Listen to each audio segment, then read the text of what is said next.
अपनी चमक खोजो। गांव के पास एक घने जंगल में एक छोटी सी चिड़िया रहती थी, जिसका नाम था चिड़िया। चिड़िया चिड़िया हमेशा उदास रहती। वह देखती कि मोर के पंख इतने रंगीन हैं, बाज इतनी तेजी से उड़ता है और कोयल की आवाज इतनी मधुर है। वह सोचती, मैं तो बहुत साधारण हूं। मेरे पास न तो खूबसूरत पंख हैं, न तेज उड़ान, न ही मीठी आवाज। मेरा क्या महत्व है। एक दिन निराश होकर वह एक पेड़ की ऊंची डाल पर बैठी आसमान की ओर देख रही थी। तभी उसकी नजर विशाल तेजस्वी सूरज पर पड़ी। सूरज ने चिड़िया की उदासी महसूस की और पूछा, छोटी चिड़िया, तुम इतनी दुखी क्यों दिख रही हो। चिड़िया ने हिचकिचाते हुए अपनी बात कही, सूरज दादा, मैं बहुत छोटी और बेकार हूं।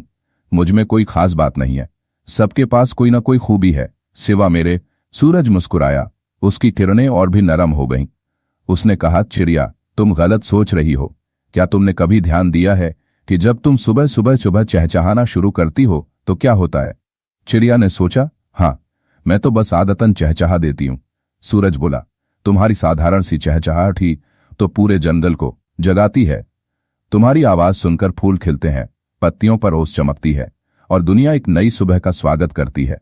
तुम्हारा छोटा सा स्वर ही प्रकृति की घड़ी का अलार्म है। तुम्हारे बिना दिन की शुरुआत अधूरी है। चिड़िया हैरान रह गई। उसने कभी इस तरह नहीं सोचा था।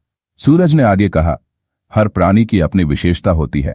मोर का सौंदर्य उसका गौरव है, बाज की ताकत उसकी पहचान है, कोयल का स्वर उसकी कला है, और तुम्हारी सरल सच्ची चहचहाहट वही तो इस जंगल को जीवंत बनाती है।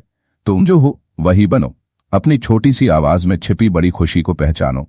उस दिन के बाद चिड़िया का नजरिया बदल गया। वह अब उदास नहीं रही। वह हर सुबह पूरे उत्साह से चहचहाती, यह जानकर कि उसकी आवाज का एक विशेष उद्देश्य है। उसने अपनी खूबी पहचान ली थी, खुशी और नई शुरुआत की सूचना देना। सीख, मॉरल, हम अक्सर दूसरों को देखकर अपनी कमियां गिनने लगते हैं, पर हर किसी में कोई न